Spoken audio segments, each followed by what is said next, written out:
perdarahan yang terjadi pada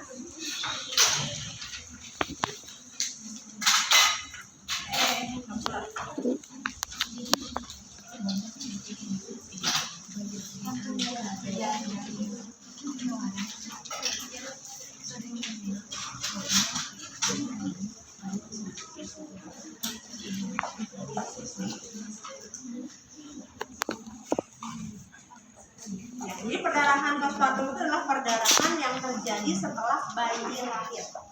Bukan setelah plasenta lahir, tapi setelah bayi lahir. Kalau kita bicara perdarahan postpartum, nanti ada istilahnya 4T ya. Ada ton, apa lagi? Tisu, trauma dan traumatik ya. Nah, jadi kalau kita bicara terkait dengan perdarahan, sebetulnya perdarahan karena gangguan pembekuan darah atau clotting itu adalah keputusan terakhir. Kalau semuanya ternyata misalkan tidak ada, tadi karena trauma, karena jaringan atau karena atoni, baru terakhir itu adalah gangguan pembekuan darah ya. Jadi gangguan pembekuan darah itu adalah biasanya diagnosis akhir kalau tidak ditemukan misalkan yang menunjukkan perdarahannya penyebabnya karena apa. Nah, yang perlu diketahui bahwa perdarahan postpartum ya bisa terjadi juga karena tadi tisu atau jaringan. Jaringannya bisa terjadi karena plasentanya belum lahir dalam 30 menit ya. Plasenta itu rata-rata lahir 15 sampai maksimal 20. Tapi kalau dalam misalkan 30 menit tidak bisa lahir, maka kita katakan pasien itu mengalami retensio uteri ya. Retensio uteri itu berarti itu tertahan ya,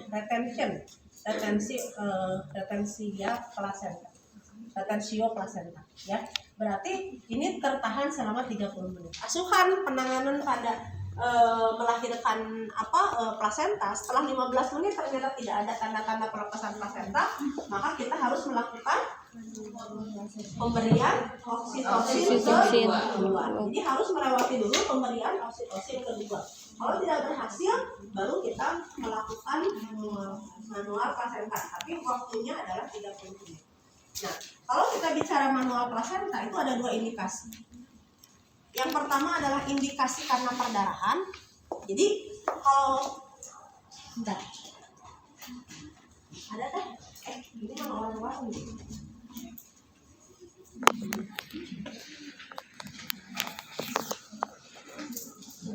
Ya, kalau misalkan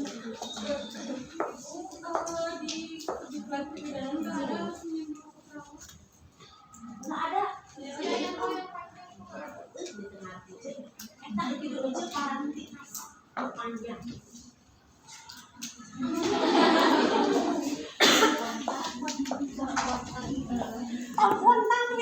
Kosnya lemas sehingga hilangkan. Nah, sebentar ya, tahun ini berapa? Ya, gitu ya Teh ya. Jadi kita perdarahan retensio placenta itu berarti kita kalau 15 menit belum lahir berikan oksitosin kedua. Tidak lahir juga, maka kita harus lakukan manual placenta. Tadi disampaikan bahwa indikasi manual placenta itu ada satu karena perdarahan, ada satu karena retensio placenta.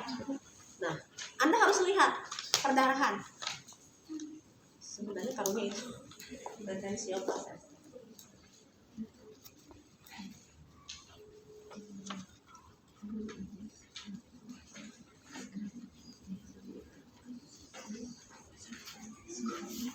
Retensio placenta itu ada apa saja? Ada inkar serata. Kalau kita bicara retensio placenta karena inkar serata, karena separasi. Yang karena satu lagi makreta. Ya. Jadi kalau tertahan plasenta itu ya selama 30 menit itu kemungkinan karena 3. Inkar serata. Apa artinya inkar serata? Kalau inkar serata plasentanya sudah lepas, tetapi plasenta tertahan di dalam rahim karena terjadi ring, karena terjadi vasokonstriksi. Vasokonstriksi dari apa? Mulut rahim ya, di sini karena mulut rahim dengan daerah uterus gitu ya, dia itu akan mengecil. Nah itu namanya vasokonstriksi ya. Jadi ada kondisi di mana plasenta sudah lepas tapi tidak lahir, itu namanya separasi ya, separasi. Nah ada yang inkarserata, itu namanya inkarserata, jadi tertahan di dalam rahim. Kalau separasi, sebagian plasenta sudah lepas ya. Jadi ini misalkan plasenta nempel, nah ini sudah lepas tapi di sini belum, misalkan ini masih menempel, nah itu dikatakan separasi. Kalau akreta itu dia seluruhnya nempel, tidak ada yang lepas sedikit pun. Sehingga syarat manual plasenta ada karena perdarahan ya, perdarahan yang tidak diketahui penyebabnya, dan ada juga karena retensio plasenta. Misalkan begini, kita nolong persalinan ya, sebelum 30 menit wah darahnya banyak, war, itu plasenta belum lahir padahal. Itu wajib lakukan manual plasenta. Tidak usah nunggu dulu, ini harus wajib. Kenapa? Karena kita harus menentukan diagnosis. Dia perdarahannya pasti karena merobekan jalan lahir. Kalau plasentanya masih di dalam, itu nanti akan membahayakan. Ya, jadi indikasi manual plasenta ada dua, ada karena perdarahan dan ada karena waktu. Waktunya adalah karena retensio plasenta. Nah, tadi kalau pada saat kita melakukan retensio plasenta ini atau manual plasenta, maka tindakannya itu adalah namanya manual plasenta. Jadi kita mengeluarkan plasenta dengan menggunakan lengan kita ya, maka dikatakan manual plasenta. Nah, manual plasenta kalau misalkan dia ada retensio plasenta, kalau inkarserata itu wajib. Tapi kalau separasi itu boleh. Tapi kalau ini tidak boleh, akreta. Maka syarat dilakukannya manual plasenta kalau terjadi perdarahan ya, atau ada perdarahan. Plasenta belum lahir, 15 menit kita berikan oksitosin. Ternyata tidak lahir juga, 30 menit tidak lahir. Tapi tidak ada perdarahan sama sekali, itu tidak boleh dilakukan manual plasenta. Kenapa? Pasti itu karena dia mengalami akreta. Jadi seluruhnya menempel, sehingga tidak ada bagian dari plasenta yang sudah lepas. Apa yang harus kita lakukan kalau ada plasenta akreta? Kita pasang infus, berikan oksitosin, jangan diapa-apain langsung. Ya, di rumah sakit biasanya dibiarkan saja. Yang penting tidak ada perdarahan. Kenapa dibiarkan saja? Karena dengan pemberian oksitosin nanti lama-kelamaan si rahim itu akan mengecil, maka dia akan terdorong ke sedikit-sedikit si pil ini. Ngerti ya? Nah, kalau ada plasenta sudah bayi sudah lahir, kemudian plasenta setelah 30 menit tidak lahir tapi ada perdarahan, maka kita lakukan manual plasenta. Apa yang harus kita lakukan manual plasenta? Pasiennya harus terpasang infus, ya. Kenapa ya saya gatal bisa? Mana mungkin tidak perlu.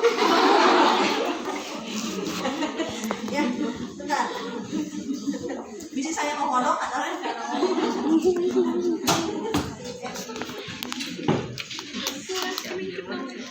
nanti penanganannya berbeda-beda. Ini kita sampaikan dulu karena tadi ya jaringan, berarti referensi plasenta. Maka pertama-tama kita harus pasien itu harus dipasang infus sebelum dilakukan tindakan. Ya, jadi pasien sudah misalkan dia mengalami retensio plasenta ya, 15 menit sudah tidak ada pelepasan plasenta, maka kita bantu gitu ya, karena kan pasien sekarang kalau kita PMP tidak boleh sendiri ya, maka teman kita harus masang infus dan kita siapkan menggunakan sarung tangan. Ya, kita dekatkan alat, kita buka-buka dulu, kemudian kita dekatkan alat. Ya, ini sebentar saya pindahin dulu.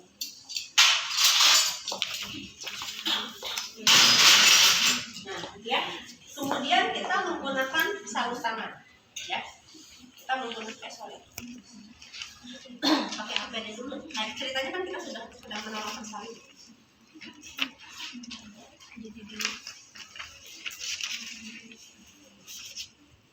Kita menggunakan barang squat, kemudian helmet. Ya, kita sudah cuci tangan. Nah, kita sedang menggunakan sarung tangan.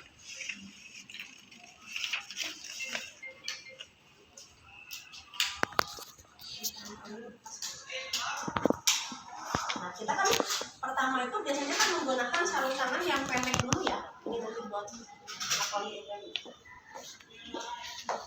nah, kita menggunakan sarung tangan. Jadi kita pakai sarung tangan pendek dulu ya. Nah, kita lihat dulu. Oh, ternyata 30 menit tidak terjadi pelepasan plasenta dan terlihat ada darah mengalir, ya. Maka yang harus kita lakukan itu adalah kita cek kandung kemihnya penuh atau tidak, ya.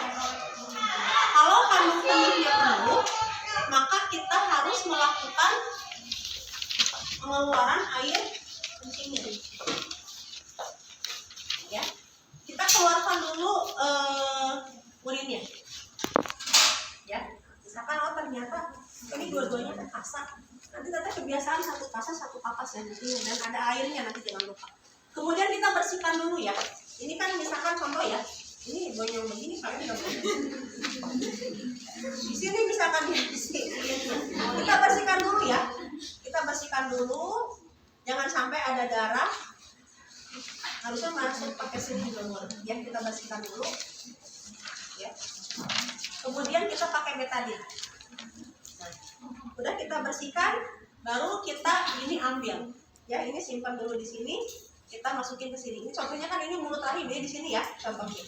Kita masukkan, ya. Kita keluarkan dulu air kencing. Sudah keluar, berarti ini kita buang ke tempat limbah, ya. Kemudian ini misalkan udah dibuang, kemudian kita ini simpan dulu. Nah, setelah dibersihkan, karena ini kan berarti tangan kita sudah terkontaminasi urin, ya. Teteh harus buka dulu sarung tangannya, ya. Kita buka, nanti kita masukkan ke dalam infeksius, terus kita pakai sarung tangan kembali.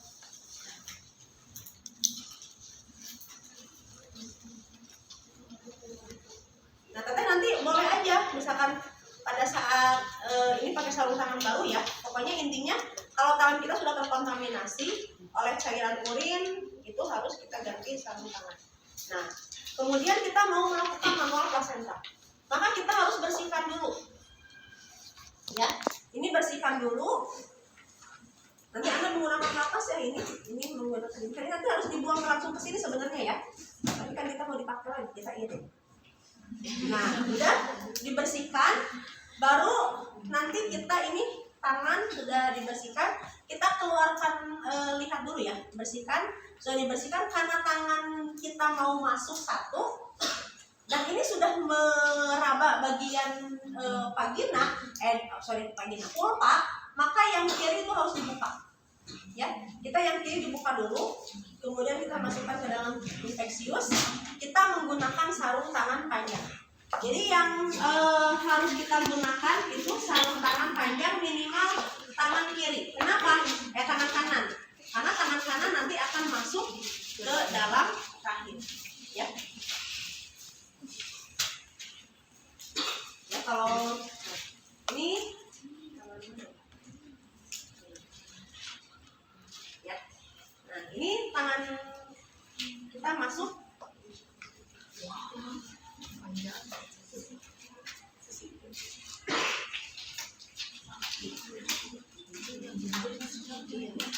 Nah, baju kita harus tutup, ya, biar nggak ini. Nah, baru setelah itu, ya, kita regangkan, sebelum dilakukan manual plasenta wajib diberikan oksitosin selama sebanyak 2 ampul ke dalam RL, ya, 60 tetes, ya. Kemudian setelah itu kita pegang, ya, tali pusat dengan tangan kiri, kemudian tangan kanan masuk secara obstetrik, ya. Kalau teteh nanti di rumah sakit ada yang menggunakan di total betadine, ya boleh aja gitu, ya. Sebenarnya nggak masalah. Kalau ini steril nggak masalah. Tapi ada juga yang dibalut dengan betadine, itu boleh aja, ya. Jadi itu silakan, ya, itu situasional. Tapi yang pasti ini harus upayakan steril, ya. Ini regangkan, kemudian kita telusuri. Telusurinya jangan dari sini, ya. Di sini. Tapi ya nggak usah.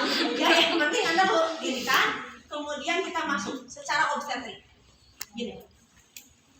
Nyomot sama, ya. Oke. Kita masuk seperti ini, masuk terus, ya, sampai ke mulut rahim. Ini kan ceritanya di sini, ya. Ceritanya kan ini bukan mulut rahim, ya kan, ya. Ini Ini contohnya vagina. Nah ini kita gini kan, ini masuk menelusuri. Nah sampai ini pura-puranya vagina. Ini masuk sampai ke mulut rahim. Ini contohnya sekarang berubah jadi fungsinya mulut rahim. Pada saat sudah menyentuh mulut rahim, asisten nanti membantu meregangkan ini, dan kita sebagai penolong ini pindah ke fundus. Ya. Nah, tangan ini kan tadi menelusuri, begini kan? Nah, pada saat masuk ke dalam mulut rahim, berarti tangan kiri ini terus teteh masuk sampai insersi tali pusat. Jadi kita itu menyentuh sampai insersi tali pusat. Jadi ini sampai begini kan?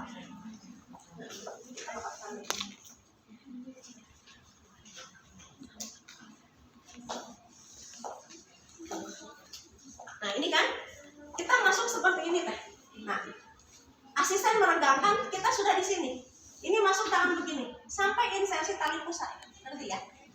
Kenapa harus menyusur insersi tali pusat? Kalau Anda tidak menelusuri ini insersi tali pusat, tangan ini bisa aja masuk ke dalam fornix posterior. Saya kan sudah sampaikan, saya pernah dulu waktu dinas praktek di rumah sakit Kota Bandung, ada bidan yang menolong yang keluar apa tuh? Usus. Jadi saya berpikir dia mungkin masuk ke fornix, tobros dia masuk. Dirau khususnya saya baru melihat khusus itu akhirnya meninggal ya. Nah jadi hati-hati ya, makanya tangan ini harus menelusuri insersi tali pusat. Kalau kita menelusuri insersi tali pusat, mual kemana-mana, tapi ke tempat plasenta, seperti ya. Udah masuk ke dalam insersi tali pusat, tangan kita terbuka nih seperti membuka buku. Kita cari dulu kan mana bagian yang sudah lepas ya. Nah kita cari bagian yang sudah lepas. Pada saat kita menemukan bagian yang sudah lepas, kita begini dan tangan kita mengikuti. Tangan ke sini ikut ke sini, tangan ke sini ikut ke sini. Tidak boleh tangan ke sini ya kadio, nanti tobros atau misalkan mengalami ruptur ya. Tangan ini masuk, nah kita cari. Nah ini contohnya ya, ini bagian lepasnya sini.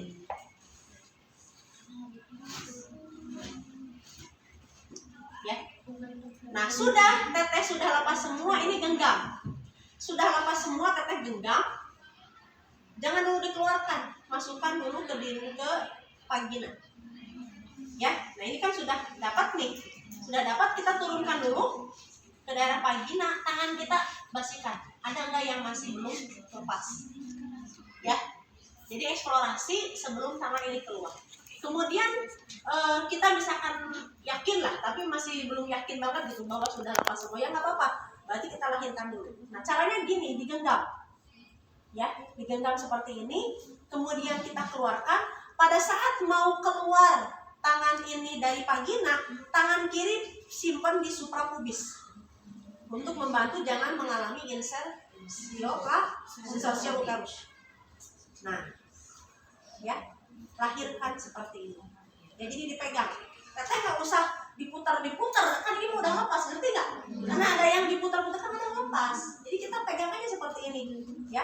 Pegang. Pada saat tangan ini mau keluar, contohnya nih, ya. Nah, pada saat ini mau keluar, ini tekan suprapubis secara losokranial. Kita keluarkan.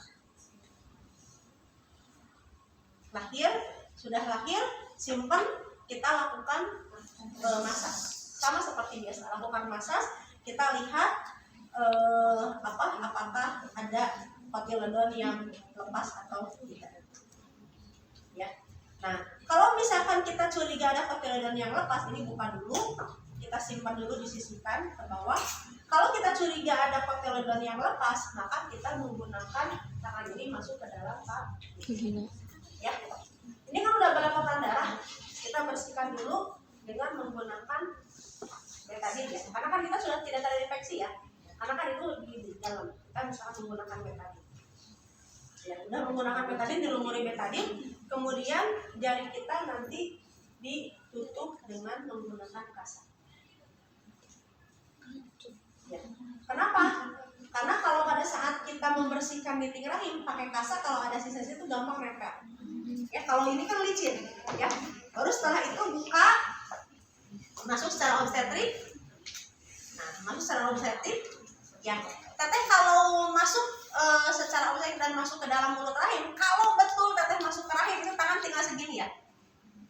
Kalau teteh begini, tangan bukan bukan di uterus, nama di vagina, ngerti ya?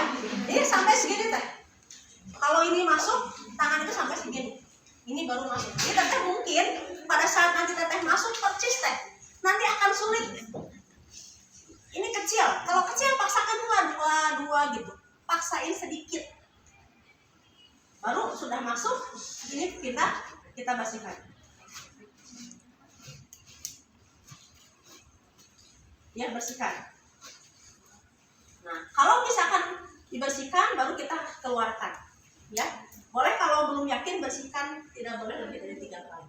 Kalau kita curiga masih ada sisa, maka kita harus rujuk ke rumah sakit untuk dilakukan USG. Dan kalau memang terlihat ada sisa, biasanya dilakukan kualitas. Ya, itu adalah tindakan manual plasenta. Nah, setelah dilakukan manual plasenta, pastikan ibunya harus mendapatkan antibiotik ya. Karena tangan kita kan masuk ke dalam uterus ya. Kalau misalkan di kita ya berikan antibiotiknya yang oral. Tapi kalau di rumah sakit biasanya karena prosedurnya harus menggunakan IP. Ya. Ada yang ditanyakan? Manual plasenta? Oke. Kalau tidak ada, kita lanjut ke selanjutnya adalah pada kasus ya. Satu lagi adalah kasus atoni uteri. Ya. Kalau kita bicara atoni uteri, artinya terjadi perdarahan setelah plasenta lahir. Ya. Jadi kita harus tahu kalau atoni setelah plasenta lahir. Ya.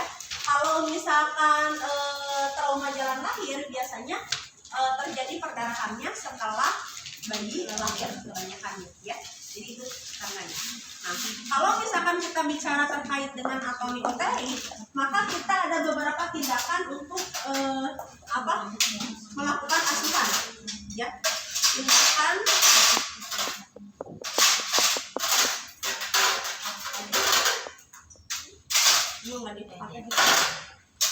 nah, kita ada tindakan untuk melakukan atoni uteri. Berarti A itu tidak, tonus itu adalah berarti kontraksi, tidak ada tonus uteri, ya. Bukan berarti tidak ada, biasanya ada tapi lemah. Apa yang harus kita lakukan? Ada beberapa tindakan. Ada yang namanya KBI, KBE, ada namanya KAA, ya, kompresi aorta abdominal, dan satu lagi adalah tindakan balon plasenta, ya. Nah, kalau kita bicara terkait dengan KBI, maka kita pastikan ya pada saat kita melakukan KBI sama ya kan ya. Kalau untuk persalinan perdarahan, maka pertama yang harus kita lakukan ya, karena di sini terjadinya perdarahan, maka kita harus berikan dulu oksitosin ya, infus RL dengan NaCl ya. Jangan diberikan ini glukosa ya. Tapi kita berikan jenis kristaloid karena dia masa indeksnya itu lebih sama dengan kondisi tubuh ya. Kita berikan RL. Ya, berikan RL 500 cc dan kita langsung berikan oksitosin 20 intraunit ya. Kemudian setelah itu kita akan melakukan KBI KBE. Untuk melakukan KBI KBE sebetulnya sama tadi pertama-tama kita pastikan kandung kemih kosong. Ya, setelah kandung kemih kosong kita bersihkan dulu ya daerah vaginanya, tidak ada misalkan tadi ya ada darah dan sebagainya. Jadi sama tindakannya. Pertama-tama kita siapkan dulu alat, kemudian pasien sudah terpasang infus, kemudian setelah itu kita baru akan melakukan KBI KBE. Ibu sudah diberikan oksitosin gitu ya, 20 unit ke dalam intravena, diguyur ya 60 tetes per menit. Kemudian kita menggunakan sarung tangan. Tadi saya sampaikan, sarung tangan digunakan pastikan gitu ya. Kalau misalkan kita lihat daerah vulvanya, misalkan kalau banyak darah, misalkan kita ini pakai harusnya kapas ya, ini ada semuanya kasar, harusnya kapas dengan air DTT. Kita bersihkan dulu ya, yang terjauh kita bersihkan dulu.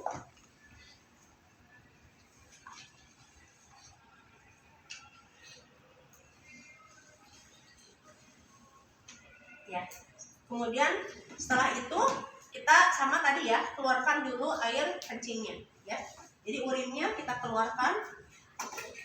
Teteh kalau nanti menggunakan sudah pakai sarung tangan, teteh mau megang yang on steril menggunakan tangan kiri ya, karena tangan kiri nanti diupayakan tidak boleh masuk menyentuh daerah ini.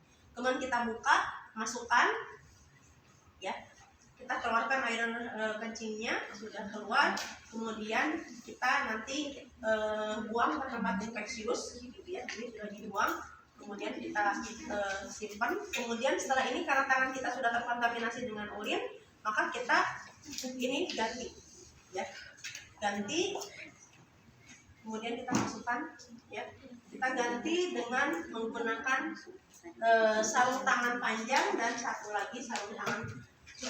Boleh Anda menggunakan sarung tangan panjang dua-duanya gitu ya, tapi kalau tidak ada ya minimal Anda harus menggunakan sarung tangan yang kanan ya. Jadi kalau kita belum pakai sarung tangan, megangnya bagian dalam ya.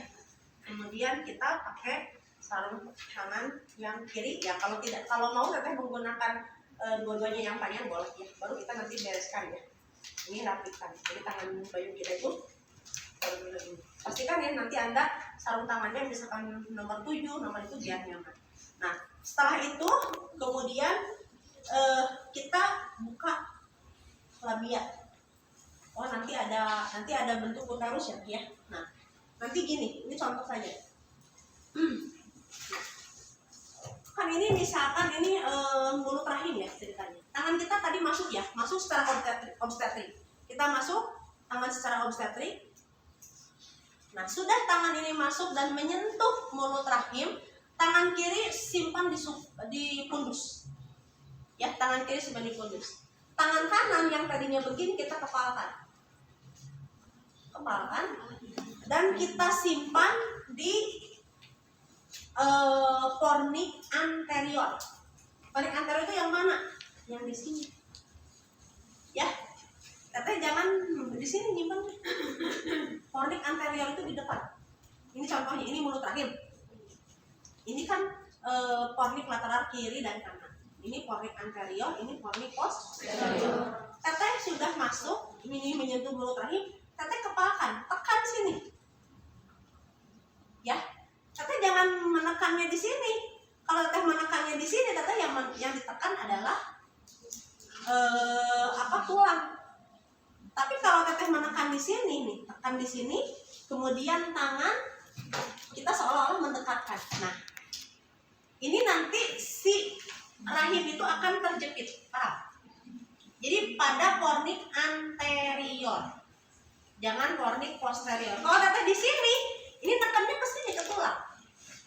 Tapi kalau teteh ke sini, nih, nanti si uterus itu akan tertekan.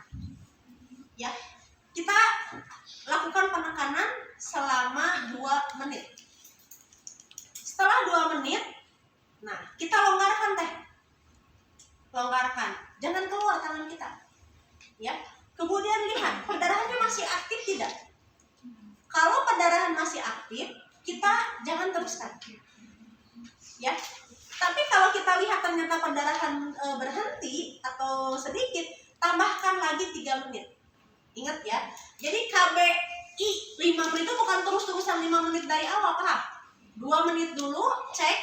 Kalau terjadi perdarahan aktif, hentikan, lakukan tindakan yang lain. Tapi kalau setelah 2 menit dia berhenti, maka kita tambahkan 3 menit lagi untuk KBI. Ya. Nah, tunggu sampai 5 menit. Setelah 5 menit kita keluarkan. Ya. Itu kalau misalkan berhasil KBI. Ya. Kita sudah dilakukan 2 menit. Setelah kita evaluasi ternyata masih terjadi perdarahan. Maka kita akan melakukan tindakan KAA atau balon kateter. Ya. Sambil kita menyiapkan alat untuk KAA atau balon kateter, kalau KAA sebetulnya tidak usah ya, boleh langsung tangan keluar langsung KAA. Tapi kalau misalkan kita khawatirkan ini tangan belepotan misalkan ya, tapi dalam kenyataannya KAA sudah masuk langsung ditekan gitu ya, mau belepotan darah juga nggak masalah, karena yang kita tekan kan bagian luar ya. Tapi kalau misalkan kita sudah berhasil nih, tidak berhasil dalam 2 menit, maka kita melakukan KBE, kompresi bimanual eksternal ya. Bagaimana caranya? Teteh ada nggak temannya suruh kesini satu jadi asisten saya? Oh, siapa? Kita. Nah, ya, ini contohnya begini. Ini apa? Boleh di belakang gitu? Jawab. Masuk ke tarik sini. Nah, atau sini deh, sini deh. Ya, kelihatan dulu. Nah, ini aja nggak apa-apa. Tarik sini. Nah, teteh misalkan, nah, ini kan kita di sini ya. Ini KBE. Nah, teman keluarganya atau bidan atau keluarganya, teteh tangannya simpan di belakang tangan saya. Nah, ini kita lihat dulu ya contohnya. Gini kan? Ini itu tinggal nanti juga. Nah, di belakang. Sok di belakang teman. Nah, ya. Teteh, ini kan tangan ini masuk begini. Nah, teteh coba tangannya simpan di belakang tangan saya. Tahan ya. Nih, coba tahan. Teteh nanti saya tangan yang luar akan saya keluarkan, teteh gantikan tangan saya ya. Sok, nanti saya keluarkan. Sok tekan teh, tekan. Ini keluar.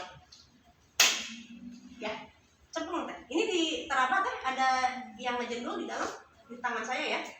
Nah, teteh coba pinjam yang satu lagi, kepalkan. Ya, tahan ya teh. Saya ini keluarkan sedikit. Teteh gantikan tangan saya yang ada di dalam. Ini keluar. Seperti ya. Jadi si pasien itu nanti menekan di luar tapi dengan cari tekan begini satu, ini satu. Jadi menggantikan tangan yang ada di dalam. Nah, baru kita nyiapkan. Kalau kita mau memasang misalkan kalau kita mau memasang balon kateter, berarti sambil nanti keluarga atau bidan melakukan KBE, kita siapkan dulu. Ini contohnya kita mau melakukan misalkan KAA. Ya, kalau KAA itu adalah kompresi arteri abdomen. Ini saya lihat di bawah saya ini. Nih, ya. Ini misalkan ini pusat kira daripada nerongkok. Ya. Ini misalkan kita bicara pusat. Ini pusat pusar. Ya.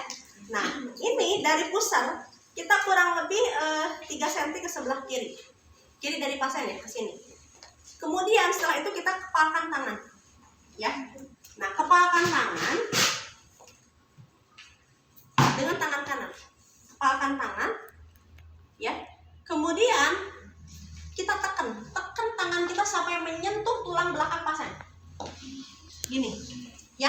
Jadi sampai menyentuh tulang belakang. Jadi tangan itu menyentuh tulang belakang pasien. Jadi Anda nekannya dengan beban tubuh kita. Kita tekan begini, ya. Jadi harus ditekan sampai menyentuh karena di sini arterinya kan di ini sejajar dengan di sebelah kiri dari tulang belakang. Sampai menyentuh, kemudian kita raba vena femoralis.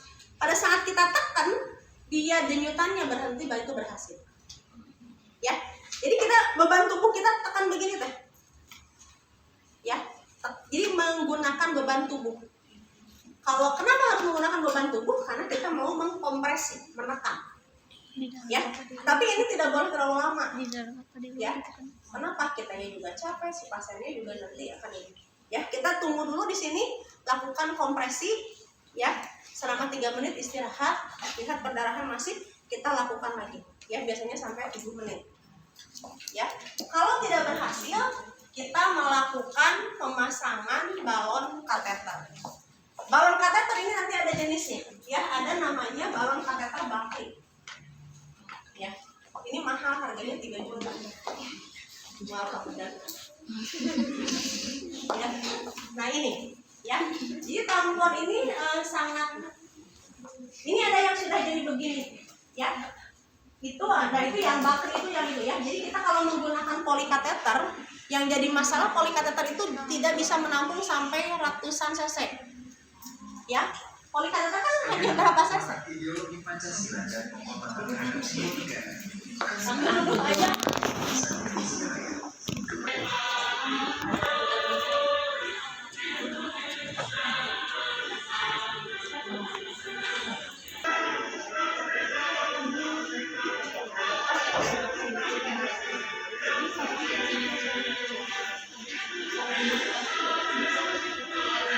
Jadi pasiennya kan nanti kalau posisinya kan begini teh.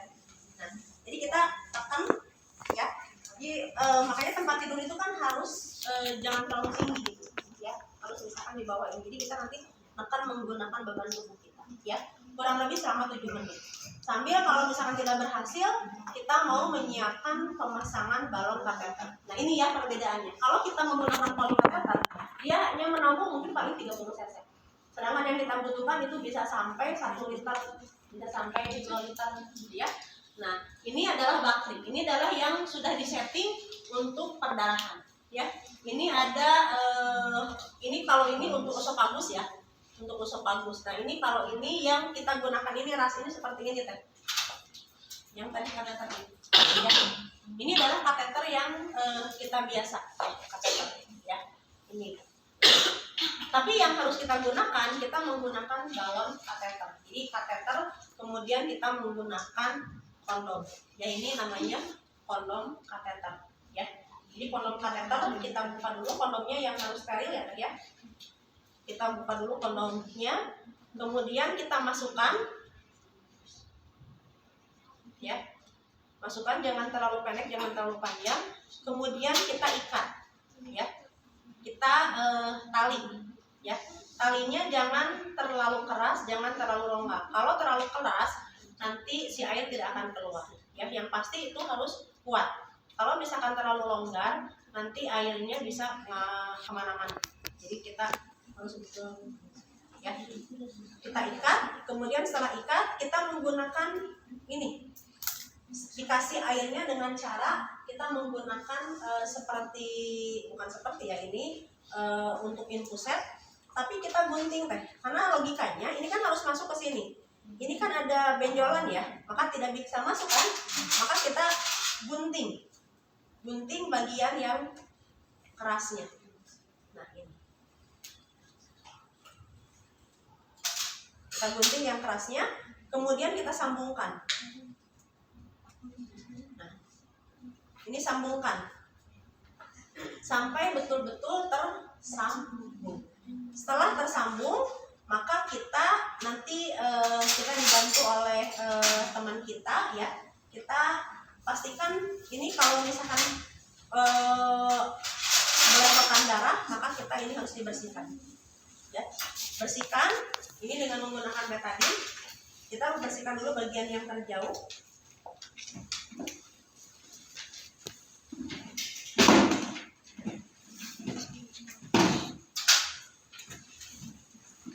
Kemudian bagian yang terdekat, kemudian kita ya. Setelah itu kita menggunakan spekulum ya, kita miring, buka labia, buka ya, buka labia, miringkan, pasang yang spekulum bawah, kemudian kita nanti dipegang sama teman kita ya, kita buka lagi, pasang bagian atas ya. Nah, seperti ini ya. Nanti teman kita membantu memegang spekulum ya. Nah, kita duduk di kursi ya, kita duduk di kursi, kemudian ini pura-puranya dibuka ya sama teman Anda, dibuka seperti ini. Kemudian kita ambil pasta ya, kemudian kasih betadine, kemudian mulut rahim kita bersihkan dulu ya. Bersihkan mulut rahim, ini contoh misalkan mulut rahimnya. Jadi kita bersihkan dari mulut rahim sini terus ke dalam vagina ya, minimal 2 kali seperti pemasangan ya. Kita bersihkan. Nah, setelah dibersihkan, maka kita ngambil ini ya, kemudian kita pegang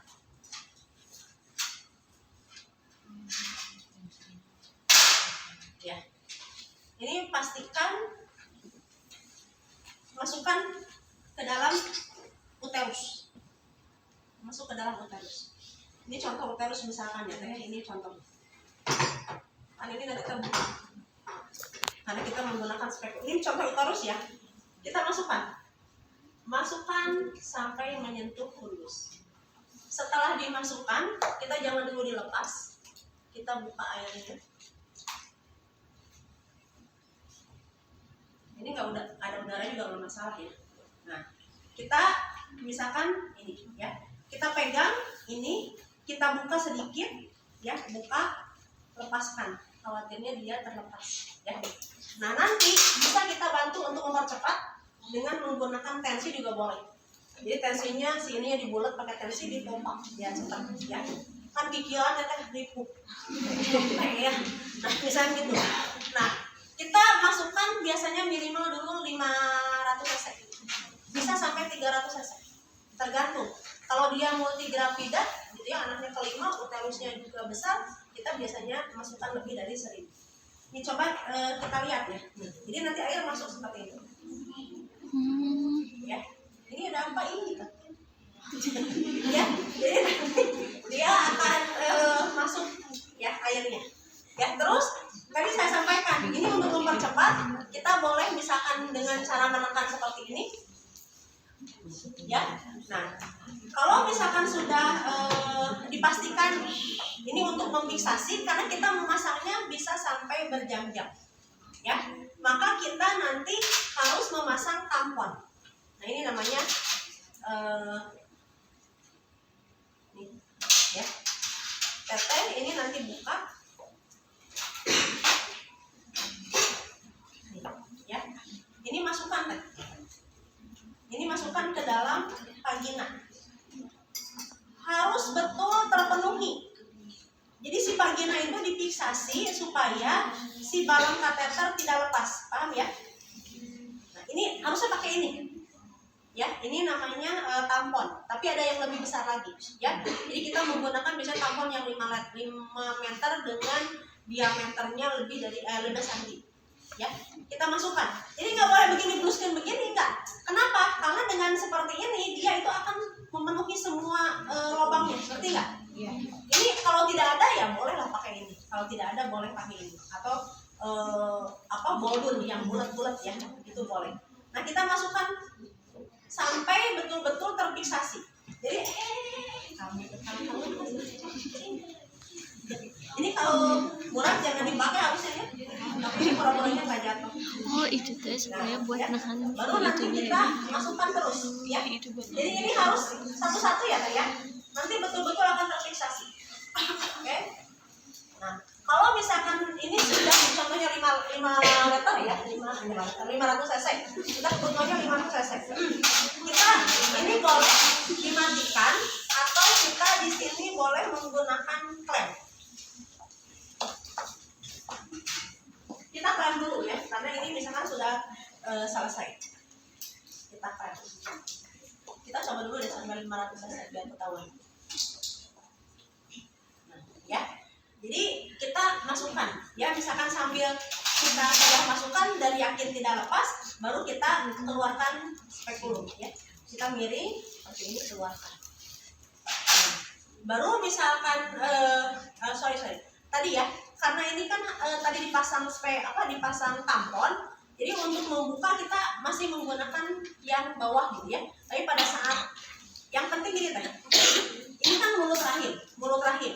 Jadi supaya si kateternya dia tetap di sini, maka ini kan harus ditutup gitu ya. Jadi yang ditutup itu adalah di sini. Si vaginanya itu harus betul-betul tertutup. Ya. Nah, seperti itu. Kemudian setelah selesai, maka kita ini boleh diklem. Kita boleh klem. Ya.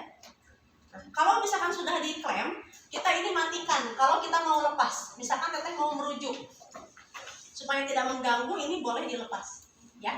Itu kan tadi udah diklem, kemudian kita lepaskan. Nanti airnya tidak akan tumpah. Kita buka, kemudian misalkan kita fiksasi ke si paha ibu. Khawatir misalkan nanti kalau ini kan acak-acakan nanti kan bisa lepas ya. Jadi kita seperti ini, kita di ini. Nah, Kita boleh misalkan dengan seperti ini dikait atau kita ikat. Tapi kita seperti ini aja ya. Kita di perut ibu misalkan ya. Kita fiksasi dengan menggunakan plester. Nah, ya. Jadi ini nanti kapan dilakukannya? Biasanya dilakukan minimal 6 jam. Jadi dibiarkan saja ya. Nanti biasanya akan dibuka sedikit-sedikit ya. Misalkan ini kan sudah terpasang. Ini semuanya kalau contohnya ini. Nah, ini. Kalau bocor cepat. Bentar. Ini lepas. Tadi lepas. Jadi ini harus agak kuat ya, ya. Nah, nanti kalau misalkan teteh sudah, nanti kita sudah 6 jam. Kita misalkan mau mengurangi cairannya. Boleh aja nanti ini disambungkan, ya. Misalkan ini boleh disambungkan. Kemudian nanti kita buka klemnya. Boleh gitu ya. Tapi ininya harus lebih rendah, ngerti nggak? Tapi ataupun kalau misalkan enggak, teteh dibuka aja ininya, klemnya, keluarkan sedikit-sedikit. Misalkan kita keluarkan dulu, misalkan 100 cc ya, misalkan. Kita keluarkan dulu 100 cc. Jadi kita simpan, ini buka aja. Nanti kan ini keluar. Ya, kita keluarkan misalkan 100 cc. Ya udah 100 cc kita fiksasi lagi. Kita tunggu, gitu ya. Atau misalkan kalau mau ya sebetulnya kalau di rumah sakit ya boleh aja dipasang ini langsung teh. Nanti kalau sudah ada kontraksi dia akan tertekan, kainnya akan ke atas. Ngerti? Ya kalau misalkan dia ada kontraksi, contohnya misalkan tadi ada kontraksi, pasti ini akan tertekan kan?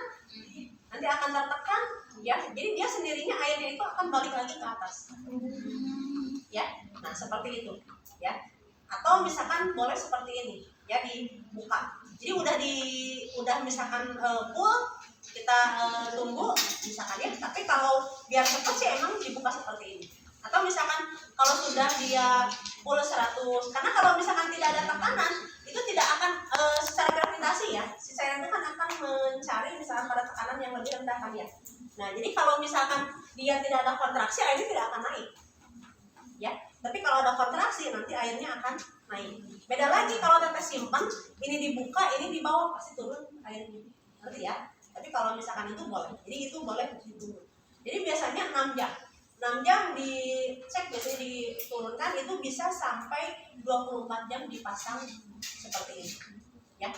Nah, jadi ini kenapa balon kateter ini menjadi salah satu pilihan, karena balon kateter itu sebetulnya dia mengurangi terjadinya, jadi dia itu akan mengikuti bentuk uterus.